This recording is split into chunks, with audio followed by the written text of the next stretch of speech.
Going to introduce or Sue, Sure. who are you?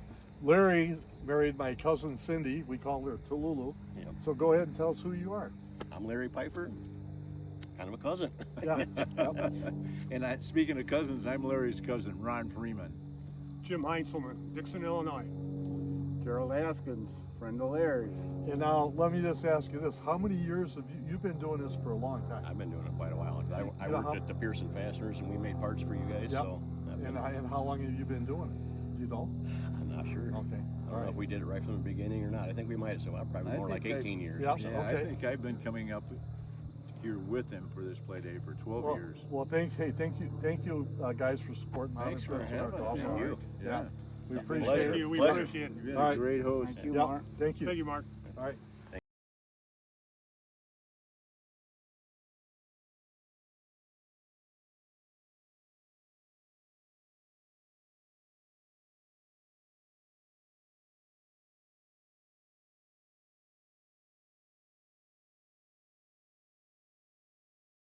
Support Modern Fence's annual golf outing. And can I ask you, who are you? Oral Wintle, Jerry Koskinen. And you're with? I'm with Koskinen Eye Clinic. Me? I'm just here. Okay. I'm his son, Mitch, and I'm with him. Yeah. And you're? Mike. With him. Yeah. Okay. Well, again, hey, thanks for coming, supporting Modern Fence golf outing. Thank you for doing it. Yeah.